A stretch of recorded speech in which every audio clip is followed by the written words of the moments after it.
और भरोसेमंद जानकारी लोगों तक पहुंचना जरूरी है, तो अभी के अभी चैनल को सब्सक्राइब कर लीजिए ताकि आप हर एक बड़े अपडेट से जुड़े रह सकें। राहुल गांधी ने भी अपने भाषण में कहा कि संविधान सभी नागरिकों को बराबरी का अधिकार देता है और कानून का पालन हर मामले में एक समान तरीके से होना चाहिए। अरविंद केजरीवाल ने कहा कि लोकतंत्र में कानून से ऊपर कोई नहीं हो सकता और यदि किसी पर आरोप है तो उसका फैसला अदालत करेगी। विपक्ष ने यह भी आरोप लगाया कि जांच एजेंसियों का इस्तेमाल राजनीतिक विरोधियों पर दबाव बनाने के लिए किया जा रहा है। राहुल गांधी ने कहा कि जो सरकार से सवाल पूछता है वही निशाने पर आ जाता है। उन्होंने दावा किया कि लोकतांत्रिक संस्थाओं को मजबूत करने के बजाय उन्हें कमजोर किया जा रहा है।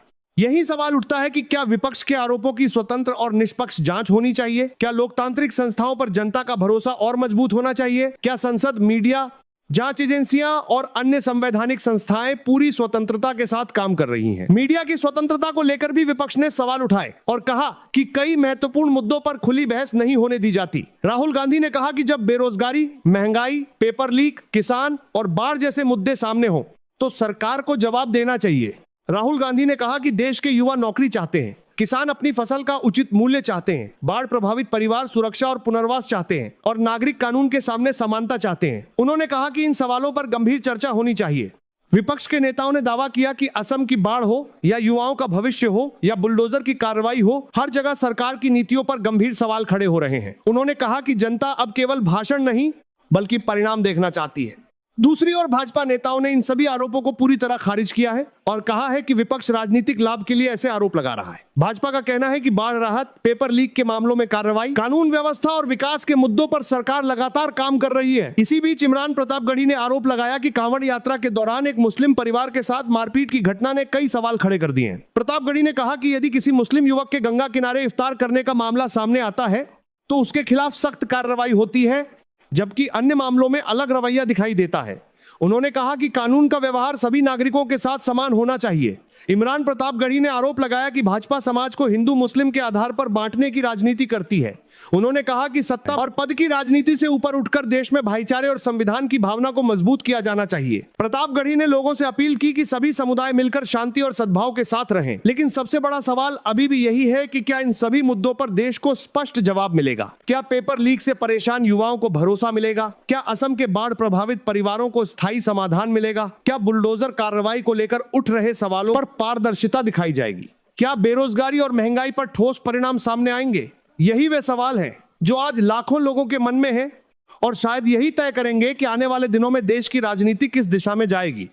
जनता अब केवल वादे नहीं बल्कि जवाब और परिणाम दोनों चाहती है। आज देश की राजनीति ऐसे मोड़ पर खड़ी दिखाई दे रही है जहां सवाल लगातार बढ़ रहे हैं और जवाब लगातार मांगे जा रहे हैं। जंतर मंतर से उठी आवाज अब पूरे देश में गूंज रही है और विपक्ष एक के बाद एक मुद्दों को लेकर केंद्र सरकार को घेरने की कोशिश कर रहा है।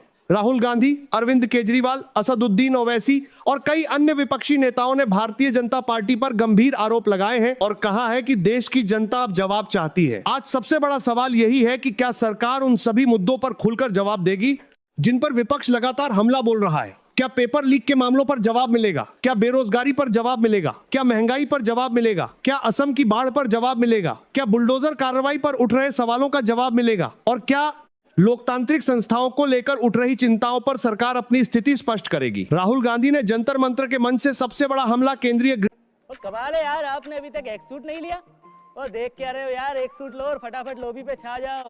अमित शाह के इस्तीफे की मांग दोहराते हुए कहा कि देश के सामने कई ऐसे सवाल हैं जिनका जवाब जनता को मिलना चाहिए। राहुल गांधी ने अपने भाषण में असम का मुद्दा प्रमुखता से उठाया। उन्होंने कहा कि पहले बड़े बड़े वादे किए गए थे कि असम को बाढ़ की समस्या से राहत दिलाने के लिए व्यापक कदम उठाए जाएंगे, लेकिन आज भी असम के कई इलाके बाढ़ से प्रभावित होते हैं। उन्होंने आरोप लगाया कि हजारों परिवारों को नुकसान उठाना पड़ा, बड़ी संख्या में लोगों की मौत हुई, पशुधन का भारी नुकसान हुआ और कई लोगों के घर बह गए। राहुल गांधी ने कहा कि यदि इतने बड़े दावे किए गए थे तो उनकी जवाबदेही भी तय होनी चाहिए। यहीं से सवाल उठता है कि क्या असम की बाढ़ केवल प्राकृतिक आपदा का मामला है या आपदा प्रबंधन की तैयारी पर भी गंभीर चर्चा होनी चाहिए? क्या राहत और पुनर्वास की व्यवस्था पर्याप्त रही? क्या जिन परिवारों ने सब कुछ खो दिया उन्हें समय पर सहायता मिली? क्या भविष्य में ऐसी स्थिति से निपटने के लिए कोई ठोस और दीर्घकालिक योजना लागू की गई? राहुल गांधी ने युवाओं का मुद्दा उठाते हुए कहा कि देश का सबसे बड़ा संकट बेरोजगारी और पेपर लीक है। उन्होंने आरोप लगाया कि बार बार प्रतियोगी परीक्षाओं के पेपर लीक होते हैं। लाखों छात्र वर्षों तक तैयारी करते हैं लेकिन परीक्षा रद्द हो जाती है और उनका भविष्य अधर में लटक जाता है। उन्होंने दावा किया कि परीक्षा माफिया और भ्रष्टाचार की जड़ें बहुत गहरी हैं और सरकार इन्हें रोकने में नाकाम रही है। यही सबसे बड़ा सवाल खड़ा होता है कि आखिर बार बार पेपर लीक की खबरें क्यों सामने आती हैं? क्यों लाखों छात्र महीनों और वर्षों तक तैयारी करने के बाद भी अनिश्चितता का सामना करते हैं? क्यों भर्ती परीक्षाओं पर भरोसा कमजोर होता दिखाई देता है? क्या परीक्षा प्रणाली को पूरी तरह पारदर्शी और सुरक्षित बनाने के लिए पर्याप्त कदम उठाए गए हैं? अरविंद केजरीवाल ने भी केंद्र सरकार पर हमला बोलते हुए कहा कि युवाओं का विश्वास टूट रहा है। उन्होंने आरोप लगाया कि यदि परीक्षाओं में पारदर्शिता नहीं होगी तो मेहनत करने वाले छात्रों के साथ अन्याय होगा और पूरी व्यवस्था पर सवाल उठेंगे। विपक्ष के नेताओं ने कहा कि केवल जांच की घोषणा पर्याप्त नहीं है, बल्कि दोषियों को ऐसी सजा मिलनी चाहिए जिससे भविष्य में कोई भी पेपर लीक करने की हिम्मत न कर सके। महंगाई को लेकर भी सरकार पर लगातार हमला हो रहा है। विपक्ष का कहना है कि रसोई गैस, दाल, तेल, सब्जियां, शिक्षा और स्वास्थ्य का खर्च लगातार बढ़ रहा है और आम परिवारों पर आर्थिक दबाव बढ़ा है। राहुल गांधी ने कहा कि सरकार विकास के बड़े दावे करती है, लेकिन आम आदमी की जेब लगातार खाली होती जा रही है। यहां भी सवाल उठता है कि क्या आम नागरिक की वास्तविक आर्थिक स्थिति पहले से बेहतर हुई है? क्या महंगाई का असर कम आय वाले परिवारों पर अधिक नहीं पड़ा? क्या रोजगार और आय में वृद्धि महंगाई की रफ्तार के साथ चल पा रही है? किसानों का मुद्दा भी इस राजनीतिक संघर्ष के केंद्र में है। विपक्ष ने आरोप लगाया कि किसानों की आय बढ़ाने के वादे किए गए, लेकिन खेती की लागत बढ़ती गई और छोटे किसान लगातार आर्थिक दबाव झेल रहे हैं। उन्होंने कहा कि न्यूनतम समर्थन मूल्य पर स्पष्ट और मजबूत नीति की जरूरत है। अब बात उस मुद्दे की जिस पर पूरे देश में सबसे ज्यादा बहस हो रही है, उत्तर प्रदेश की बुलडोजर कार्रवाई। असदुद्दीन ओवैसी ने मुख्यमंत्री योगी आदित्यनाथ पर गंभीर आरोप लगाए। उन्होंने कहा कि यदि किसी मुस्लिम व्यक्ति के खिलाफ कोई विवाद सामने आता है तो उसके घर पर बहुत तेजी से बुलडोजर चलाया जाता है,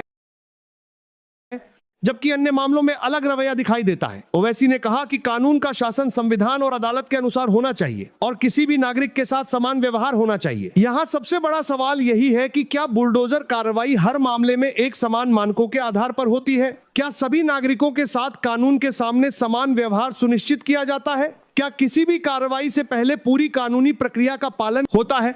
विपक्ष के कई नेताओं ने कहा कि बुलडोजर राजनीति का प्रतीक नहीं बनना चाहिए, बल्कि न्यायिक प्रक्रिया सबसे ऊपर होनी चाहिए। उन्होंने आरोप लगाया कि कार्रवाई में समानता और निष्पक्षता दिखाई नहीं देती। असदुद्दीन ओवैसी ने सवाल किया कि क्या इस देश में मुसलमान बराबर के नागरिक नहीं हैं? ओवैसी ने कहा कि भारत की आजादी की लड़ाई में मुसलमानों का भी योगदान रहा है और देश के निर्माण में सभी समुदायों की भूमिका रही है। उन्होंने मांग की कि कानून का पालन हर नागरिक पर समान रूप से होना चाहिए और किसी भी कार्रवाई में भेदभाव की कोई गुंजाइश नहीं होनी चाहिए। दूसरी ओर भाजपा नेताओं ने इन आरोपों को खारिज करते हुए कहा कि सरकार धर्म के आधार पर नहीं बल्कि कानून के आधार पर कार्रवाई करती है। यही मुद्दा अब देश की राजनीति में बड़ी बहस का विषय बन गया है। अगर आपको लगता है कि ऐसी सच्ची, सटीक और भरोसेमंद जानकारी लोगों तक पहुंचना जरूरी है तो अभी के अभी चैनल को सब्सक्राइब कर लीजिए ताकि आप हर एक बड़े अपडेट से जुड़े रह सकें। राहुल गांधी ने भी अपने भाषण में कहा कि संविधान सभी नागरिकों को बराबरी का अधिकार देता है और कानून का पालन हर मामले में एक समान तरीके से होना चाहिए। अरविंद केजरीवाल ने कहा कि लोकतंत्र में कानून से ऊपर कोई नहीं हो सकता और यदि किसी पर आरोप है तो उसका फैसला अदालत करेगी।